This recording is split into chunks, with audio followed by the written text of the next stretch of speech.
yang ingin kami tanyakan. Yang pertama, yang sering diungkapkan mungkin di lingkungan hidup dan kehidupan kita terkait dengan makna daripada sebuah keikhlasan dan kesabaran. Karena kadang muncul ada kalimat bahwa sabar itu ada batasnya. Itu yang sering dimunculkan. Tetapi ada pemikiran kami bahwa Allah kan tidak memiliki ruang dan waktu. Maka kami punya pemikiran bahwa kesabaran sebetulnya tak terbatas. Itu yang pertama. Yang kedua, tadi yang disampaikan Buya terkait dengan puisi. Untuk menjadi orang yang santun sebetulnya tidak mudah, tetapi juga tidak sulit. Hanya kadang-kadang kita sering menginginkan menjadi orang yang santun, kadang-kadang kita menjadi kagum kepada orang yang santun, tetapi untuk mencontoh orang yang santun itu sepertinya sulit gitu. Nah, seperti apa yang harus kita lakukan padahal Allah itu Maha Penyantun? Apakah kita meminta kepada yang Maha Penyantun atau menyandarkan kepada diri sendiri yang saya kira tidak mungkin akan bisa? Itu saja barangkali Bu ya. Terima kasih. Assalamualaikum warahmatullahi wabarakatuh. Waalaikumsalam. Tolong difokuskan. Pertama, sabar itu tanpa batas. Ya. Ya. Begini, sabara itu bahasa Arab kan? Masakan yang sudah diawetkan, dikalengkan, itu bahasa Arabnya musabbalat. Sabar itu bahasa Indonesianya sabar. Kita mengadopsi istilah dari bahasa Arab. Ini penyakitnya, setiap kita mengadopsi bahasa asing tidak bisa dihindari maknanya bergeser. Ini rokok, saya taruh di sini. Ini bayang-bayangnya bisa kita hitung dari banyaknya lampu. Sini saja berapa nih? 1, 2, 3, 4, 5, 10. Ya kan, di sana berapa, ini berapa. Ini rokok bisa dipindah ke tempat yang lain, tapi bayang-bayangnya tidak terbawa. Itulah bahasa, kita kepindah ke bahasa lain, materinya terbawa tapi bayang-bayangnya tidak terbawa. Sedangkan bahasa itu, makna itu adalah bayang-bayangnya. Sebab materinya tidak punya makna sesungguhnya. Ini persoalan. Ini kajian psikolinguistik. Jadi begini, ngomongnya begini maksudnya begitu. Betul nggak? Ketika kita masuk ke restoran, tiba-tiba ada teman lama lagi makan. Pak Haji, mangga diatur dahar, oke? Kita pun duduk, alhamdulillah lagi lapar, ada orang ngajak makan. Duduklah dia, makan. Setelah selesai, punten iya mah, bayarnya sorangan-sorangan baik. Jadi dia mengajak makan itu tidak ada artinya. Oke, itu bahasa. Sehingga ini menjadi kesulitan bagi kita. Sebab materinya dari luar kita masuk, asal usul ini dari sisi pembentukan istilahnya, dari sisi morfologinya, dari sisi sintaksisnya, dari sisi konjugasinya, itu tidak pernah ditelusuri. Betul nggak? Yang repotnya lagi kalau kita tidak mengadopsi bahasa asing, kita membuat bahasa sendiri juga akan merubah juga. Ini sebelum kita masuk punya sabar. Kenapa jadi berbeda maknanya seperti itu? Orang Inggris, anaknya sakit. Bapaknya bilang, "Oh my child, we are going to hospital." Nah, kita pergi ke rumah sakit hospital. Anak itu dengan senang langsung pakai baju. Malah anaknya yang ngajak, cepat hurry up, cepat ayo kita berangkat.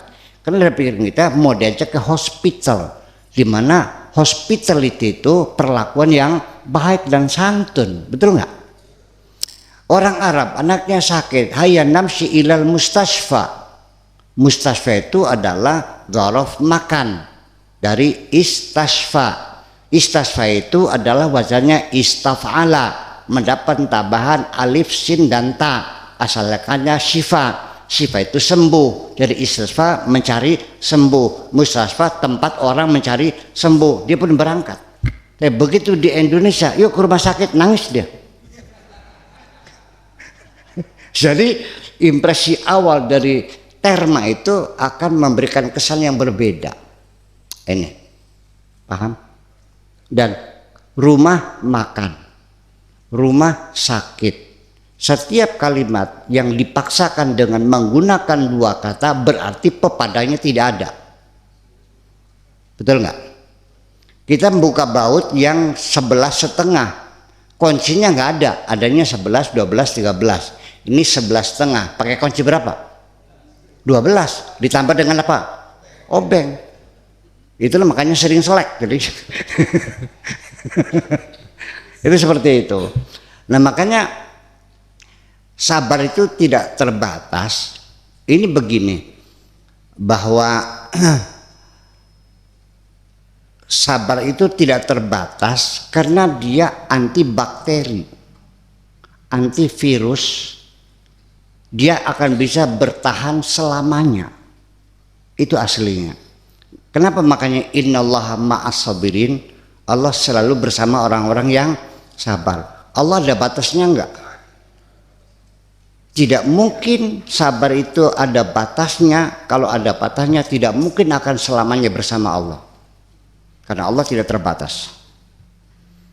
Nah, jadi ketika ada orang perempuan, saya nasihat, Bu, yang sabarlah, jangan pernah minta cerai, karena perceraian itu bukan penyelesaian, hanya bikin masalah baru. Jadi gimana ya, sudah maafkan saja. Iya, pakai sudah dia datang, sudah ngelubluk di pangkon, apa itu pangkon tuh? Di pangkuan saya menangis, ya sudah maafin aja. Pak ya sudah pernah 5 kali ketangguhan selingkuh tuh. Oh gitu. Masih terus-terusan sampai kapan? Saya ini sudah 5 tahun bersabarnya. Kan sabar ada batasnya. Begitu dia bilang sabar ada batasnya, ini orang tidak mengerti makna sabar. Iya. Ternyata apa? Mari kita buktikan. Kenapa enggak purik? Purik itu pundung bahasa Sundanya ya. Kenapa enggak pundung-pundung? Karena bapak sudah mati, ibu sudah mati, mau pundung kemana? Jadi selama ini dia bertahan 5 tahun, itu bukan sabar, keterpaksaan. Jadi hendaknya kita bedakan orang yang sabar dan orang yang terpaksa. Baru sabar itu betul-betul yang itu sabar ketika ibunya datang. Neng, sudahlah, kalau suami sudah tidak sayang, daripada kamu sengsara, sudahlah, suami istri ada cerainya, tapi dengan ibu tidak pernah ada cerainya. Yuk kita pulang saja. Mah, nggak mau mah. Bagaimanapun ini suami saya tidak akan meninggalkan suamiku. Kenapa? Karena aku masih mencintainya. Baru itu hebat. Betul? Iya. Ya, terus yang kedua apa lagi tadi?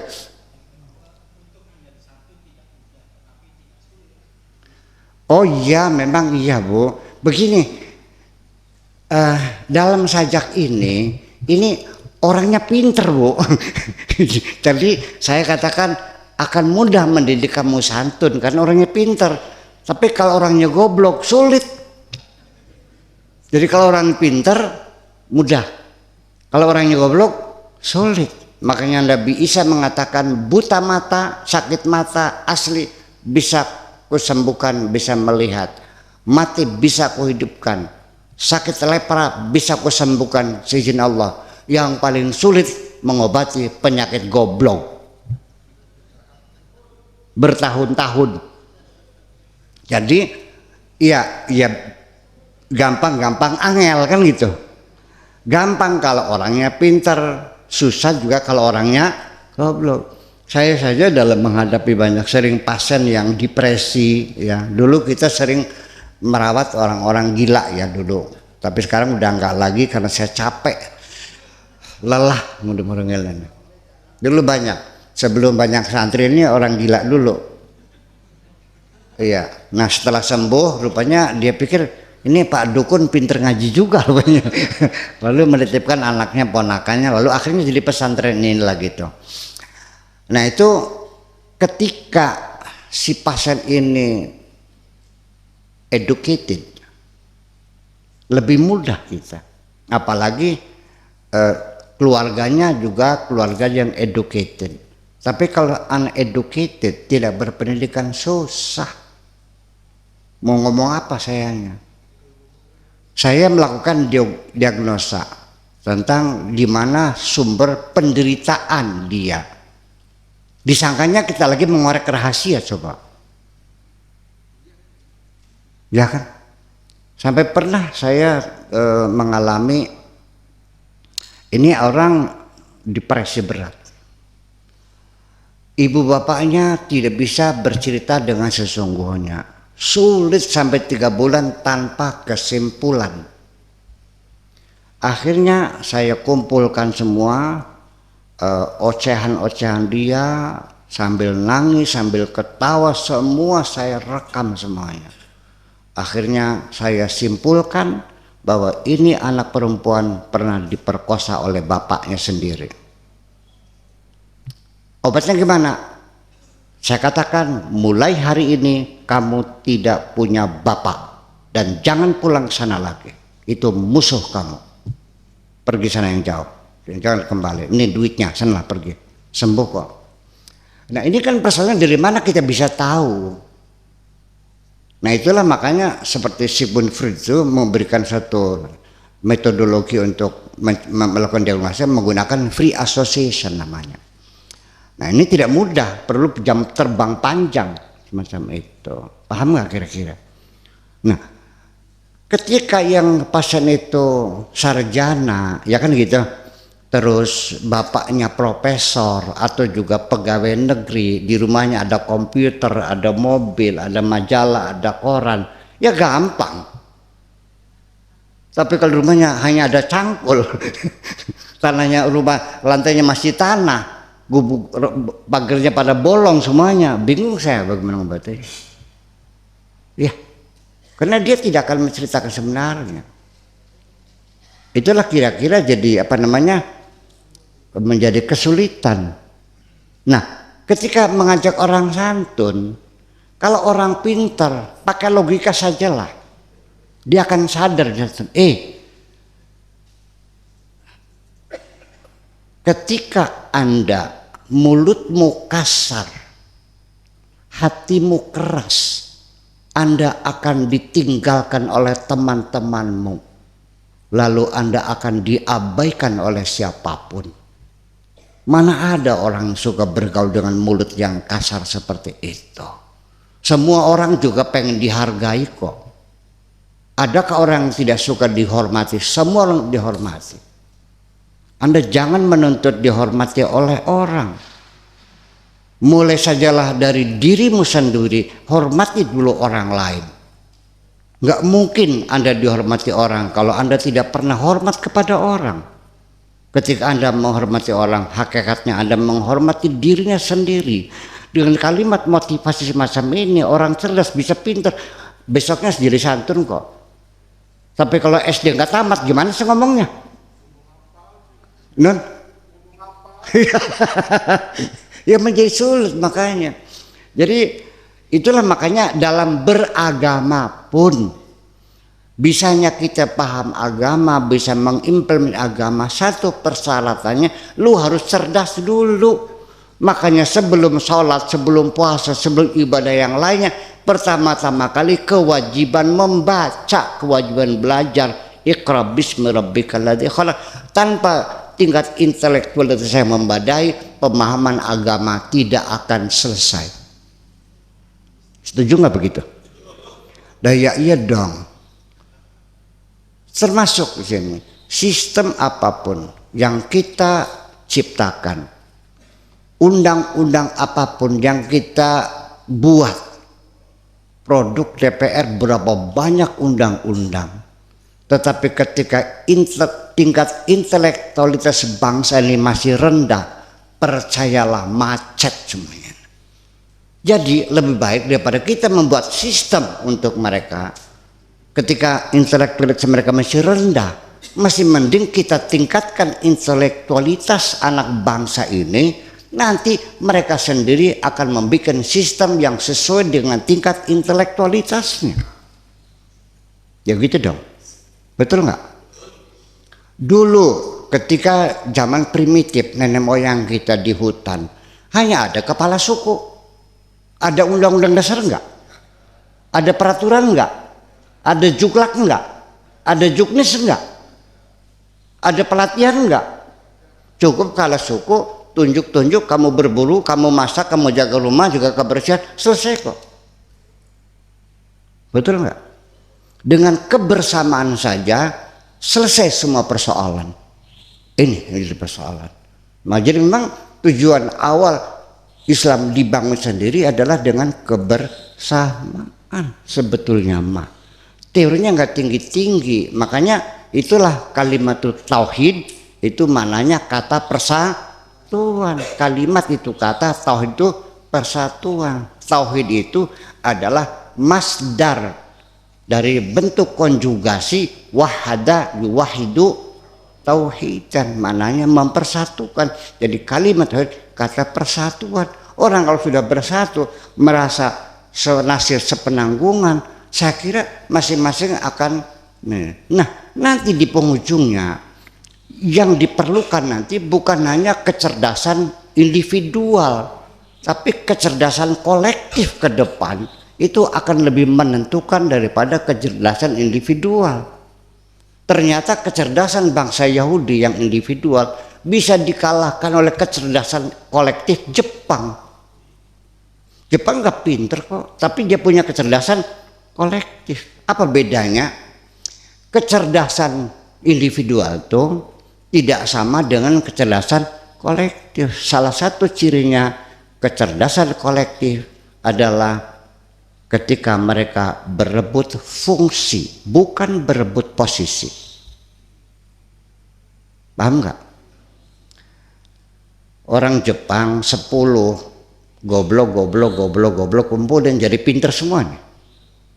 Kita kiai pulang, satu desa ada 10 kiai, bikin pondok masing-masing. Betul nggak?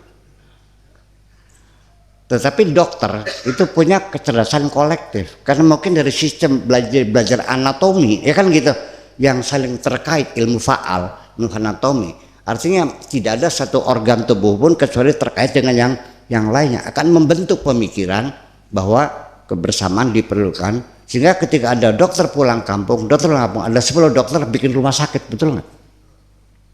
Ada dokter 10 di kampung, bikin apa? Rumah sakit. Ada 10 kiai pulang kampung, bikin apa? Bikin pondok masing. Iya, karena kiai tidak dibentuk kecerdasan kolektif. Makanya rawan bertengkar satu dengan yang hapunten ya mah.